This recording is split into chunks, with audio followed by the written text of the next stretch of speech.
আউযু বিল্লাহি মিনাশ শাইতানির রাজিম বিসমিল্লাহির রহমানির রহিম রব্বি জিদনি ইলমা রব্বি জিদনি ইলমা রব্বি জিদনি ইলমা রব্বিশরাহ লি সাদরি ওয়া ইয়াসসির লি আমরি ওয়াহলুল উকদাতাম মিন লিসানি ইয়াফকাহু কাওলি। আমরা গতদিন আলোচনা করছিলাম হচ্ছে ফৌজদারি কার্যবিধি আইনের 87 থেকে 93 পর্যন্ত। 87 থেকে 93 পর্যন্ত আলোচনা করছিলাম। 87 হচ্ছে হুলিয়ার সংজ্ঞা, 88 হচ্ছে ক্রুক, 88 হচ্ছে নিজ জেলায় ক্রুক, 88 হচ্ছে অন্য জেলায় ক্রুক, 88 হচ্ছে অস্থাবর সম্পত্তি ক্রুকের পদ্ধতি, 88 স্থাবর সম্পত্তি ক্রুকের পদ্ধতি, 88 পচনশীল দ্রব্যের ক্ষেত্রে আদেশ, 88 রিসিভারের ক্ষমতা, 88 ক থেকে পর্যন্ত হচ্ছে প্রকৃত সম্পত্তির নিষ্পত্তির বিধান। তারপরে হচ্ছে 88 উক্ত সম্পত্তি 6 মাসের ভিতরে বিক্রি করা যাবে না। 89 দ্বারা হচ্ছে সম্পত্তি প্রত্যর্পণ, 90 দ্বারা হচ্ছে সমানের অতিরিক্ত পরোয়ানা, 91 দ্বারা হচ্ছে হাজিরকৃত ব্যক্তির নিকট হতে মুচলেখা, 92 দ্বারা হচ্ছে মুচলেখার 91 দ্বারা শর্ত লঙ্ঘন করলে 92 দ্বারা তার বিরুদ্ধে পরোয়ানা দেওয়া যাবে। 93 দ্বারা হচ্ছে এই আইনের অর্থাৎ সমন এবং পরোয়ানা সম্পর্কিত যত কার্যক্রম আছে সেগুলো এই আইন অনুসারে হয়েছে বলে গণ্য হবে। 93 ক বাংলাদেশের বাহিরে সমন প্রেরণ, 93 খ বাংলাদেশের বাহিরে পরোয়ানা প্রেরণ, 93 গ বাংলাদেশের বাইরে হতে কোনো পরোয়ানা আসলে সেটা বাংলাদেশের ন্যায় এটা কার্যকর করতে হবে। এই ছিল আমাদের গত দিনের ক্লাস, ষষ্ঠ অধ্যায়ের শেষ চ্যাপ্টার। আজকে আমরা আলোচনা করব হচ্ছে অধ্যায় 7 দলিল এবং অস্থাবর সম্পত্তি সম্পর্কিত এবং অন্যায়ভাবে আটক ব্যক্তিকে উদ্ধারের পরোয়ানা সম্পর্কিত। 94 দ্বারা হচ্ছে দলিলাদি বা অন্য কোনো বস্তু দাখিল করার জন্য সমন। দলিলাদি বা অন্য কোনো বস্তু দাখিল করার জন্য সমন যখন কোনো আদালত বা ভারপ্রাপ্ত কর্মকর্তা মামলার তদন্ত, ইনকোয়ারি, বিচার পরিচালনার জন্য কোনো দলিল বা বস্তু কোনো ব্যক্তির নিকট আছে, তাহলে তা হাজির বা দাখিল করার জন্য লিখিত আদেশ দিতে পারেন। তাহলে কোনো দলিল বা বস্তু হাজির করার জন্য আদালত হাজির করার জন্য লিখিত আদেশ দিতে পারেন কে? আদালত, পুলিশ সুপার, ভারপ্রাপ্ত কর্মকর্তা, ক এবং গ।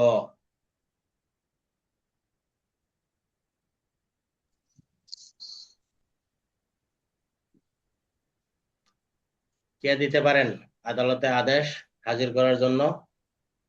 থানা ভারপ্রাপ্ত কর্মকর্তা এবং আদালত।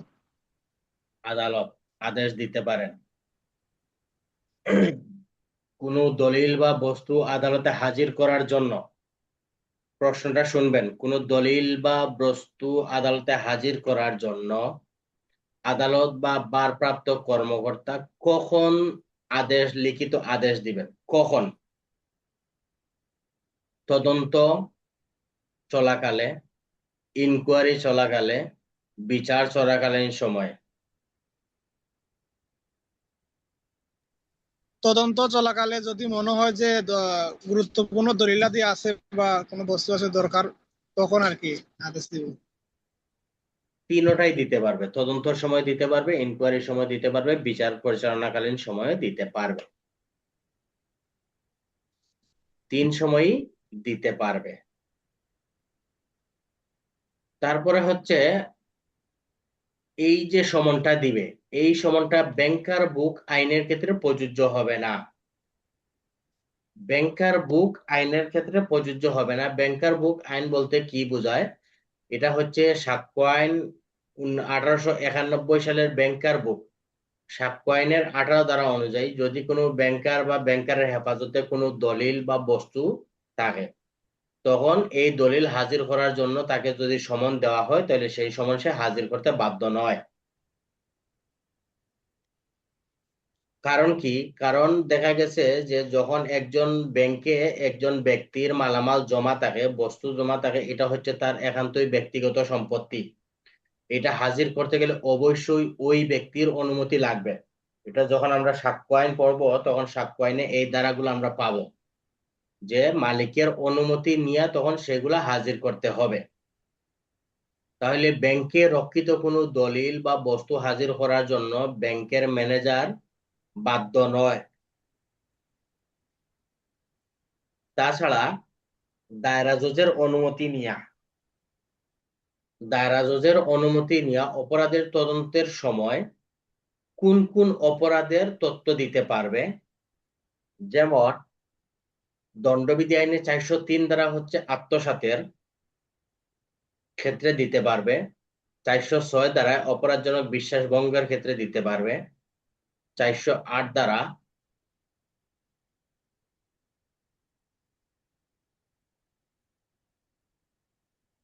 409 ধারা 421, 22, 23, 24, 565 হতে 477 দ্বারা অপরাধের তদন্ত। 565 থেকে 477 এগুলো হচ্ছে জালিয়াতি সম্পর্কিত। 421 থেকে 424, 421 থেকে 424 কোন ধারার কথা বললো?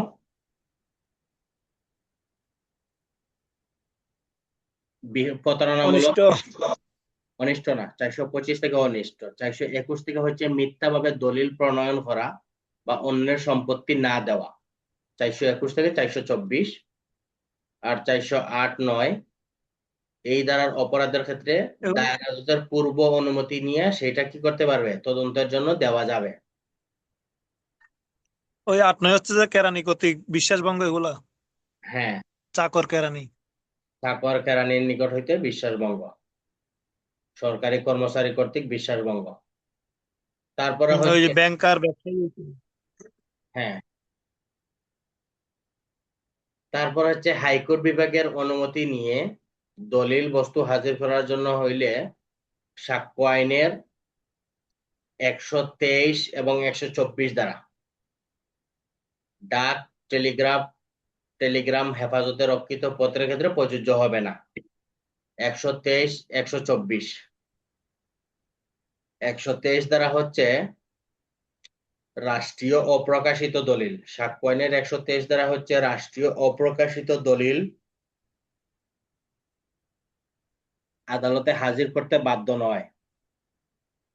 124 হচ্ছে সরকারিভাবে কোনো বার্তা যদি প্রাপ্য হয় তাহলে সেই ক্ষেত্রে এটা সে হাজির করতে বাধ্য নয়। তাছাড়া ডাক, টেলিগ্রাম হেফাজতে রক্ষিত যদি পত্র থাকে সেই ক্ষেত্রে এটা প্রযোজ্য হবে না।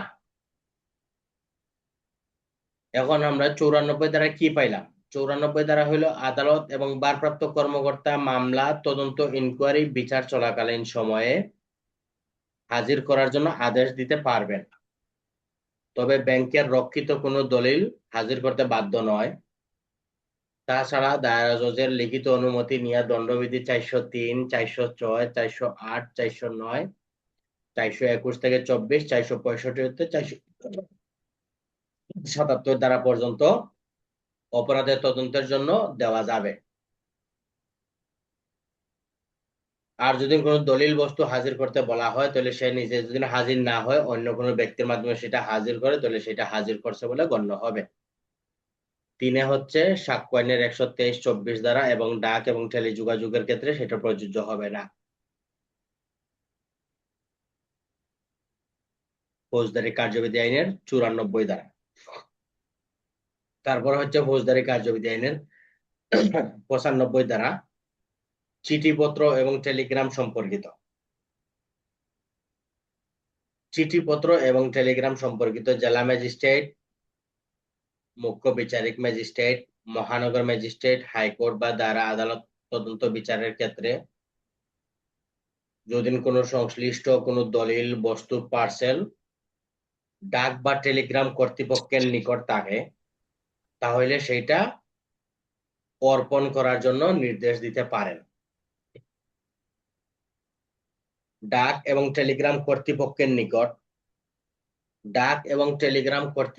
নিকট যদি কোনো দ্রব্য, বস্তু, পার্সেল, দলিল থাকে তাহলে কোন আদালত হাজির করার জন্য নির্দেশ দিতে পারেন? জেলা ম্যাজিস্ট্রেট, মুখ্য বিচারিক ম্যাজিস্ট্রেট, মহানগর ম্যাজিস্ট্রেট, হাইকোর্ট বিভাগ, দায়রা আদালত। কে দিতে পারবেন? সব সবাই। সবাই দিতে পারবেন। 6টা আদালতের কথা এখানে বলা আছে। জেলা ম্যাজিস্ট্রেট, মুখ্য বিচারিক, মহানগর ম্যাজিস্ট্রেট, হাইকোর্ট, দায়রা আদালত।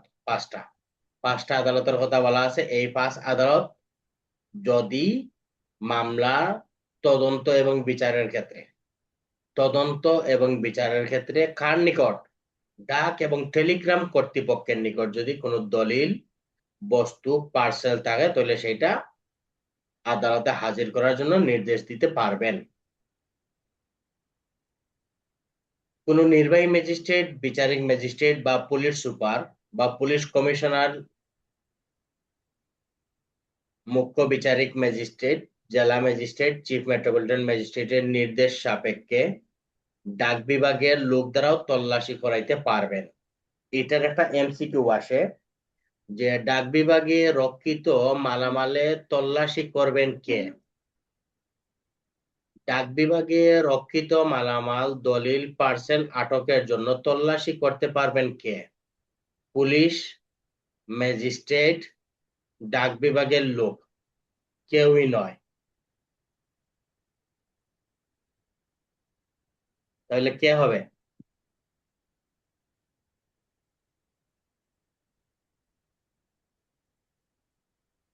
ডাক বিভাগের লোক দ্বারা তল্লাশি করাইতে পারবেন 95(2)।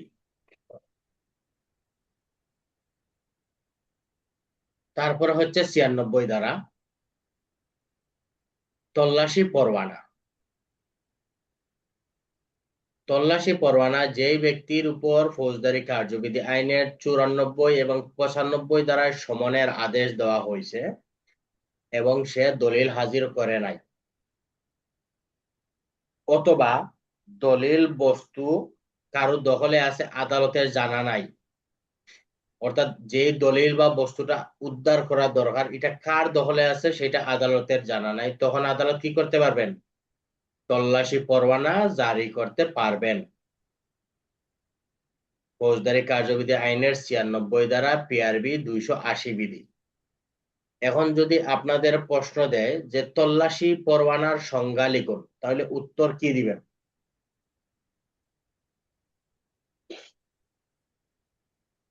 একজন বলেন, তল্লাশি পরোয়ানার সংজ্ঞা কি দিবেন?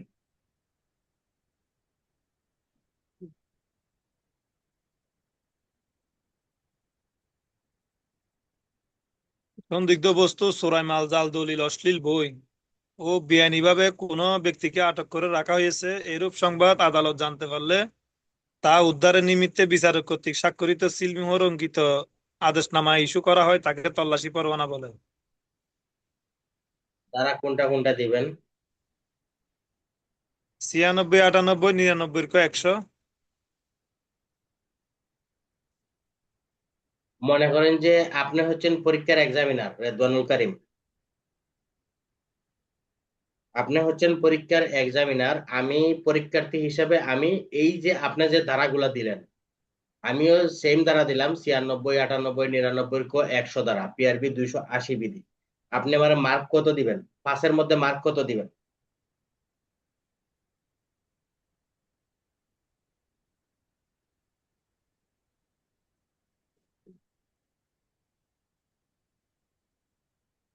রেদওয়ানুল করিম, হ্যাঁ, হ্যাঁ। অনুমান আপনি নাই স্যার, অনুমান নাই। না, অনুমান নাই। 5-এর মধ্যে আমি আপনি তো আমার সব দিয়ে দিব। সব দিয়ে দিবেন। আর আমি সব। যদি এক্সামিনার হই তাহলে আমি কত দেব জানেন? 2, 2। না, আমি আপনার 1.5 দেব। কারণ কি? আপনি তো প্রশ্নই বুঝেন নাই, আপনি দ্বারার আশেপাশেও যান নাই। তো আমি আপনার যে এই যে 1.5 দেবো কি জন্য? যে আপনি যে লেখছেন এই জন্য আপনার 1.5 দেবো। আর যদি আপনি স্পেসিফিকলি একটা দ্বারা লিখতেন তাহলে আমি আপনাদের চেষ্টা করতাম যে 5-এর মধ্যে 4, 4.5 দেওয়ার জন্য। এখন বলেন যে ভুল হইলো না শুদ্ধ হইলো? না, আচ্ছা, আমরা তো সারা বছর পড়ে আসছি তল্লাশি পরোয়ানা কাকে বলে, এটাই 96 ধারা। ওইটার সাথে তল্লাশি এগুলা যায় পরোয়ানার কি? ধারা হচ্ছে 96। তল্লাশি পরোয়ানার ধারা হচ্ছে 96। 98 ধারার তল্লাশি পরোয়ানা কোন ক্ষেত্রে দেয়? চুরাই মাল উদ্ধারের ওই ক্ষেত্রে। চোরাই মাল জাল দলিল উদ্ধারের ক্ষেত্রে। হ্যাঁ, যখন চুরাই মালের বিষয়টা আসবে তখন আসবে 98। 99 কখন আসবে? যখন অশ্লীল বাজেয়াপ্ত প্রকাশনা আসবে তখন 99 আসবে। যখন অবৈধভাবে আটক ব্যক্তি আসবে তখন আসবে কত? 100 ধারা। আর না হইলে যদি 100 আপনাকে ধারা। বলে যে তল্লাশি পরোয়ানা বলতে কি বুঝেন, তখন আপনি লিখবেন যে ফৌজদারি কার্যবিধি 94, 95 ধারার নোটিশে যখন কোনো দলিল বস্তু হাজির করা হয় না এবং আদালত কোনো দলিল বস্তু কার নিকট আছে সেই বিষয়টি জানে না, তখন উক্ত দলিল বস্তু আদালতে হাজির করার জন্য যেই পরোয়ানা ইস্যু করা হয় তাকে তল্লাশি পরোয়ানা বলে। 96 ধারা পিআরবি 280 বিধি। বুঝা গেছে? তারপরে তল্লাশি স্যার, পরোয়ানা 280 দিয়ে শেষ করে দেবো। নুরুল ভাই বুঝে নাই? বলছি তল্লাশি পরোয়ানা বলতে কি বোঝো, যদি আসে তাহলে 96 280 দিয়ে শেষ করে দেবো। সঠিক। 96 280 দিয়ে শেষ করবেন। তারপরে হচ্ছে ক্ষেত্রগুলা, কোন কোন ক্ষেত্রে তল্লাশি পরোয়ানা ইস্যু করা হয়। বুঝা গেছে? কোন কোন ক্ষেত্রে তল্লাশি পরোয়ানা ইস্যু করা হয়, তখন আপনি 98, 99 ক 100 দ্বারা তখন ওইগুলা গাইবেন। মানে তল্লাশি পরোয়ানা কখন ইস্যু করা হলে এগুলো আসবে আর কি, এটাই পুরোটা। হ্যাঁ, মানে কোন কোন ক্ষেত্রে, কোন কোন ক্ষেত্রে তল্লাশি পরোয়ানা ইস্যু করা হয় তখন আপনার 98, 99 ক 100 আসবে। আর যদি আপনার প্রশ্নে আসে শুধু তল্লাশি পরোয়ানা, সেই ক্ষেত্রে আপনি শুধু 96 লিখবেন।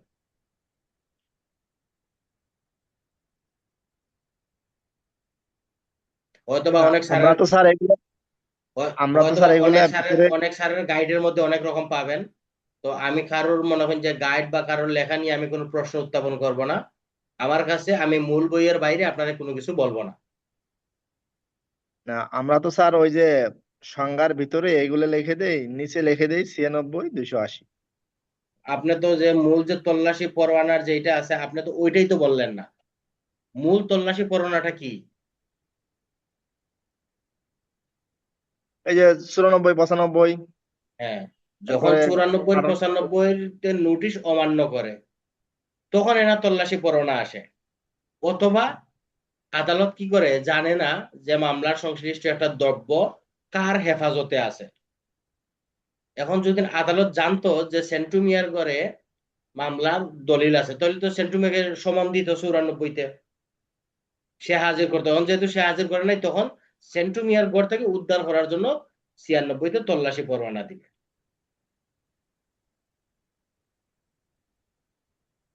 বুঝা গেছে? স্যার আর সংজ্ঞাটা স্যার আরেকবার একটু বলবেন স্যার, যেটা বলছেন আপনি। হ্যাঁ, আমরা তল্লাশি পরোয়ানা আসলে 96 তল্লাশি 280 পরোয়ানার দিয়ে সংজ্ঞা হচ্ছে ফৌজদারি কার্যবিধি আইনের 94 এবং 95 ধারার নোটিশে অমান্য করলে। আমি যেভাবে বলতেছি আপনি এইভাবে লিখে দিবেন। ফৌজদারি কার্যবিধি আইনের 94 এবং 95 ধারার নোটিশ অমান্য করলে, অথবা দলিল বস্তু কার দখলে আছে সেটা আদালত না জানে, তখন উক্ত দলিল বস্তু উদ্ধারের জন্য আদালত যেই পরোয়ানা ইস্যু করেন তাকে তল্লাশি পরোয়ানা বলে। পিআরবি 280 বিধি, ফৌজদারি কার্যবিধি আইনের 96 ধারা। ফৌজদারি কার্যবিধি আইনে 94, 95 ধারা নোটিশ অমান্য করলে অথবা দলিল বস্তু যার দখলে আছে আর কি, না? হ্যাঁ, যার জি দখলে জি আবার আদালত জানে না, আদালত জানে না যে এই দলিলটা কার কাছে আছে, তখন তো এটা তো মামলার সংশ্লিষ্ট বস্তু আমার লাগবে, লাগবে না? আচ্ছা, জি আদালত জানে স্যার। না, তারপর আদালত যখন জানে না যে এটা কার দখলে আছে, তখন এই দ্রব্যতা উদ্ধার করার জন্য আদালত পরোয়ানা ইস্যু করে। আর যেই পরোয়ানাটা দিবে সেই পরোয়ানাটাই হচ্ছে কি? তল্লাশি পরোয়ানা। পিআরবি 280 বিধি। আরেকবার বলেন। ফৌজদারি কার্যবিধি আইনের 94, 95 ধারার নোটিশ অমান্য করে অথবা আদালত মামলা সংশ্লিষ্ট দ্রব্য বস্তু কার দখলে আছে সেই বিষয়ে জানেন না, তখন উক্ত দ্রব্য বস্তু উদ্ধারের জন্য আদালত যেই পরোয়ানা ইস্যু করেন তাকে তল্লাশি পরোয়ানা বলে। বোঝা গেছে? জি স্যার, মোর ঠিক আছে অনেক করে। হ্যাঁ। মুখস্থ হয়েছে, ঠিক আছে, মুখস্থ রাখবেন।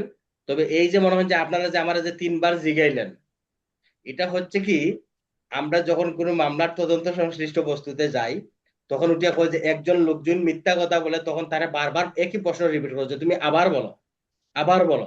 তখন সে যে মিথ্যা কথা বলতেছে তখন তার এই কথা বলার মধ্যে গড়মিল আসবে। ঠিক আছে?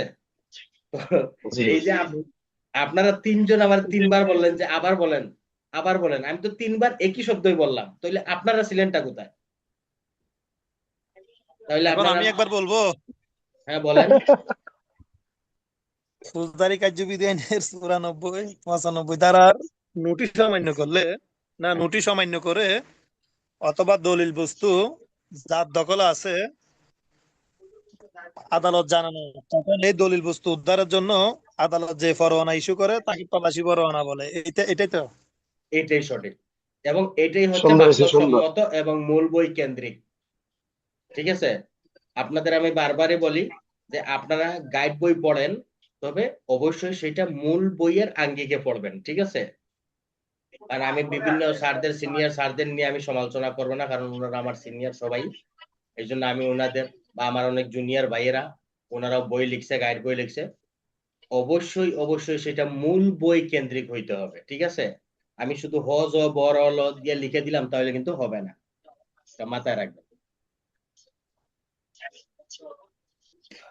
তারপর হচ্ছে জেলা ম্যাজিস্ট্রেট, মুখ্য বিচারিক ম্যাজিস্ট্রেট, চিফ মেট্রোপলিটন ম্যাজিস্ট্রেট ডাক বা তার কর্তৃপক্ষের হেফাজতে রক্ষিত কোনো দলিল, বস্তু, পার্সেল বা বস্তুর জন্য তল্লাশি পরোয়ানা ইস্যু করতে পারবেন, তাছাড়া অন্য কোনো ম্যাজিস্ট্রেট পারবেন না। এখন এটা হচ্ছে কি, ডাক এবং তার বার্তা, ডাক এবং টেলিযোগাযোগ যেটা আছে, এই ক্ষেত্রে যদি কোনো তল্লাশি পরোয়ানা ইস্যু করতে হয় তাহলে কারা কারা ইস্যু করতে পারবে? জেলা ম্যাজিস্ট্রেট, মুখ্য বিচারিক ম্যাজিস্ট্রেট, চিফ মেট্রোপলিটন ম্যাজিস্ট্রেট, এই 3 ম্যাজিস্ট্রেট ছাড়া অন্য কোনো ম্যাজিস্ট্রেট ডাক এবং টেলিযোগাযোগের ক্ষেত্রে তল্লাশি পরোয়ানা ইস্যু করতে পারবেন না। এটা হলো 96 ধারা, এটা হচ্ছে একটা শর্ত দিয়ে দিছে আর কি। তারপর হচ্ছে 97 ধারা, তল্লাশি নিয়ন্ত্রণ। 97 ধারা হচ্ছে তল্লাশি পরোয়ানার নিয়ন্ত্রণ। আদালত সেটা নির্ধারিত করে দিবে যে আপনি এই স্থান, এই গড়, এই বাড়ির বাহিরে আপনি যাবেন না। অর্থাৎ যখন আপনার তল্লাশি পরোয়ানার মধ্যে একটা নির্ধারিত কক্ষ উল্লেখ করে দেওয়া থাকবে যে আপনি সেন্টুমিয়ার উত্তর পাশের পূর্বের রুমটা আপনি শুধু তল্লাশি করবেন, সেন্টুমিয়ার উত্তর পাশের পূর্বের রুমের শুধু আলমারিটা তল্লাশি করবেন, তাহলে আপনি কি করবেন? এই যে আপনাকে যেটা নিয়ন্ত্রণ করে দিল, আপনি এর বাইরে আপনার যাওয়ার কোনো সুযোগ নাই, ফৌজদারি কার্যবিধি আইনের 97 ধারা। তারপরে আমরা এই তো যে সার্চ করতে গিয়ে পুরা ঘর সার্চ করে ফেলাই, তো একদম তছনছ করে লাই। ওইটার মধ্যে লেখা থাকে না, এই জন্য মনে হয় যে আপনারা করেন না, ওইটা বিষয় না, ওইটা করা যাবে, সমস্যা নেই। আচ্ছা। তারপর হচ্ছে ফৌজদারি কার্যবিধি 98 ধারা, চুরাই মাল, জাল দলিল বলিয়া সন্দেহ হয় সেই ক্ষেত্রে জেলা ম্যাজিস্ট্রেট, নির্বাহী ম্যাজিস্ট্রেট, যে যার নিকট চুরাই মাল মজুদ আছে, বিক্রি করে, জাল দলিল করে, নকল করে, যন্ত্রপাতি দখলে রাখে, বিক্রি করে, নকল সিল করে, নকল টিকিট করে, মুদ্রা করে, এই যে যন্ত্রপাতি দখলে রাখে, তাহলে সেই ক্ষেত্রে কি করতে পারবেন? এগুলা উদ্ধারের জন্য তল্লাশি পরোয়ানা ইস্যু করতে পারবেন, তল্লাশি পরোয়ানা ইস্যু করতে পারবেন। এখন যদি আপনাকে একটা লিখিত প্রশ্ন দেয় যে আদালত রহিমের নিকট নকল মুদ্রার যন্ত্র আছে বলে জানতে পারলে একটি তল্লাশি পরোয়ানা ইস্যু করেন। আদালত রহিমের নিকট নকল মুদ্রা তৈরি করার যন্ত্র আছে জানতে পারলে একটি তল্লাশি পরোয়ানা ইস্যু করেন। আপনি পুলিশ অফিসার হিসেবে উক্ত স্থানে তল্লাশি কি কি ক্ষমতা প্রয়োগ করতে পারবেন আলোচনা করুন। তখন কি বলবেন, উত্তর কি দিবেন? তখন তো স্যার এই যে 98 ধারা যে বললেন যে ওই নির্বাহী ম্যাজিস্ট্রেট মাধ্যমে তল্লাশি পরোয়ানাটা তামিল করতে হইব, তাকে অবগত কইরা তার সঙ্গীয় সাথে করে নিয়া তারপরে স্যার এটা তার উপস্থিতিতে এই একজন পুলিশ অফিসার হিসেবে এটা তামিল করতে হইব স্যার, তল্লাশি পরিচালনা করতে হইব। এই যে এখানে আপনি কি বলবেন যে ফৌজদারি কার্যবিধি 98 ধারা মোতাবেক রহিমের নিকট নকল মুদ্রা সেন্টুমিয়া একটু মিউট উদ্ধারের হও, জন্য। সেন্টুমিয়া একটু মিউট হও। যে আদালত রহিমের নিকট নকল মুদ্রার প্রস্তুত করার যন্ত্র আছে বলে জানতে পারলে তল্লাশি পরোয়ানা নিয়ে আমি এসআই বা সাব ইন্সপেক্টর, ঠিক আছে, পুলিশ অফিসার, আমি নিম্নলিখিত কার্য সম্পাদন করব। প্রথমে লিখবেন প্রবেশ করব, তল্লাশি করব, অবৈধ মালামাল জব্দ করব, অবৈধ মালামাল হেফাজত করব এবং আসামিকে গ্রেফতার করে ম্যাজিস্ট্রেটের নিকট প্রেরণ করব। কি প্রশ্ন বোঝা গেছে?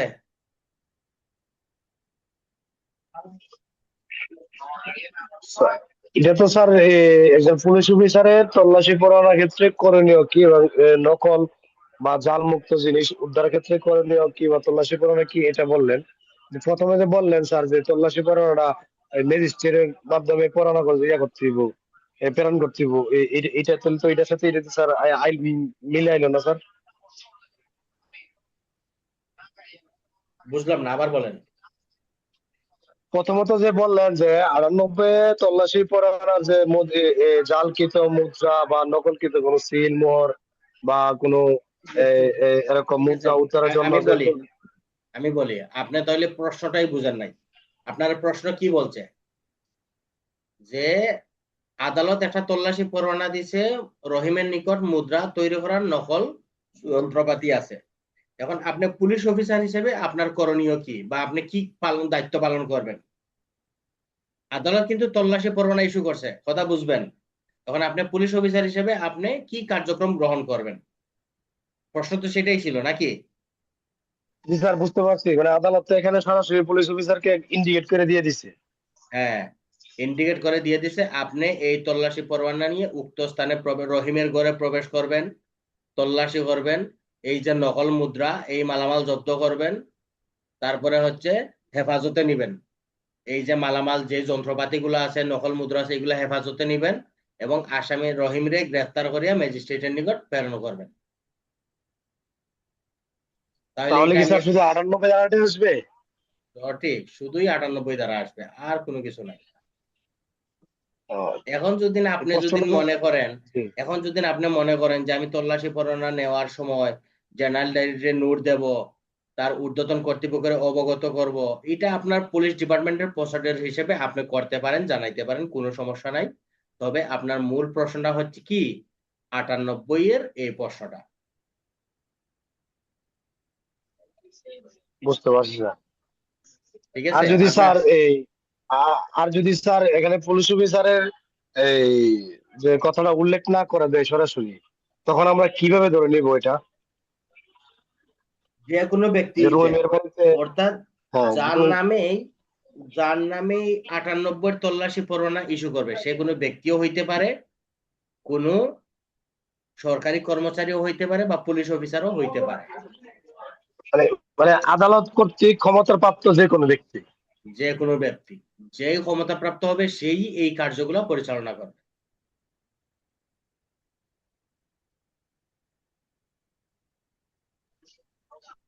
ক্লিয়ার? তারপরে হচ্ছে জাল মুদ্রা, মুদ্রার সাথে সন্দেহযুক্ত জাল মুদ্রা তৈরির ধাতু যন্ত্রপাতি এসব পাওয়া গেলে তার ক্ষেত্রে সেটা প্রযোজ্য হবে। 99 দ্বারা হচ্ছে স্থানীয় সীমার বাহিরে তল্লাশি পরোয়ানা, যা যেই এখতিয়ার এলাকার হাজির করা হবে সেই আদালত কি করবেন, পরোয়ানা প্রদানকারী আদালতের নিকট সেই মালামাল প্রেরণ করবেন 99 দ্বারা। তারপর 99 ক বাজেয়াপ্ত প্রকাশনা, বাজেয়াপ্ত ঘোষণা, এগুলা কি করবেন তল্লাশি পরোয়ানার মাধ্যমে ইস্যু করতে পারবেন, যেগুলা কি রাষ্ট্রদ্রোহিতা বা শ্রেণী বিভেদের মধ্যে বিদ্বেষ, অশ্লীল পুস্তকাদি বা শ্রেণী বিভেদের মধ্যে ধর্মীয় বিশ্বাসে আঘাত হানে এবং কোনো ব্যক্তির প্রচার প্রসারের মধ্যে সুনাম নষ্ট করে সেই সকল অপরাধ অর্থাৎ দণ্ডবিধি আইনের 123-এর ক, 124-এর ক, 153-এর ক, 292, 295-এর ক, 505 এবং 505-এর শর্ট হ্যাভেন ক দ্বারা অপরাধ, সেই ক্ষেত্রে এগুলা দ্রব্য বাজেয়াপ্ত করার জন্য আদালত আদেশ দিতে পারবে এবং সরকার, প্রধানমন্ত্রী, স্পিকার তাদের মানহানিকর এবং আমলযোগ্য অপরাধের সাথে উত্তেজনা সৃষ্টি করতে পারে। এইরকম ক্ষেত্রে আদালত সেগুলা বাজেয়াপ্ত করার জন্য আদেশ দিতে পারবেন বা আটক করার জন্য আদেশ দিতে পারবেন। 99 ক, এবং এগুলা কে করবেন? একজন সাব ইন্সপেক্টর, সর্বনিম্ন সাব ইন্সপেক্টর এগুলা তল্লাশি আটক করতে পারবেন। খ, গ, গ, ঙ ওইগুলো আমাদের দরকার নাই, আমরা 100 দ্বারা অবৈধভাবে আটক ব্যক্তিকে উদ্ধারের জন্য তল্লাশি পরোয়ানা। নির্বাহী ম্যাজিস্ট্রেট, প্রথম শ্রেণীর ম্যাজিস্ট্রেট যদি জানতে পারেন কোনো ব্যক্তি অবৈধভাবে আটক আছে তাহলে তাকে উদ্ধার করার জন্য তল্লাশি পরোয়ানা দিতে পারবেন ফৌজদারি কার্যবিধি আইনের 100 দ্বারা। এবং 101 দ্বারা হচ্ছে এটা একটা ইম্পর্টেন্ট দ্বারা, যে এই যে 96, 98, 99 ক 100 দ্বারা যে তল্লাশি পরোয়ানা আপনি করবেন, এই ক্ষেত্রে আপনাকে ফৌজদারি কার্যবিধি আইনের আরো 6টা দ্বারা আছে, সেই ধারাগুলো বিধান ফলো করবেন। ফৌজদারি কার্যবিধি আইনের 43, জনসাধারণকে সাহায্য করবে 77, পুলিশ না পাইলে অন্য কোনো ব্যক্তির নিকট তল্লাশি পরোয়ানা দেওয়া যাবে 79, অধস্তন অফিসারকে দিয়ে তল্লাশি পরোয়ানা কার্যকর করা যাবে 82, সমগ্র বাংলাদেশে কার্যকর হবে 83, এখতিয়ার এলাকার বাইরে তল্লাশি পরোয়ানা দেওয়া যাবে 84, নিজেও তল্লাশি পরোয়ানা নিয়ে গিয়ে এখতিয়ার এলাকার বাইরে সেটা কার্যকর করা যাবে। এইটা হলো 101 ধারার বিধান। তাহলে তল্লাশি পরোয়ানার বিধান কোন বিধানের সাথে প্রযোজ্য? তল্লাশি পরোয়ানা কার্যকর করতে গেলে কোন বিধানের সাথে প্রযোজ্য হবে? গ্রেফতারি পরোয়ানার যে বিধান আছে সেই বিধান প্রযোজ্য হবে। গ্রেফতারি পরোয়ানার বিধান পাইলাম আমরা 77, 79, 82, 83, 84। আর 43 হচ্ছে যদি কোনো ব্যক্তির নিকট তল্লাশি পরোয়ানা ইস্যু করা হয় সেই ক্ষেত্রে উক্ত ব্যক্তিকেও জনসাধারণ সাহায্য করবেন ফৌজদারি কার্যবিধি আইনের 101 দ্বারা।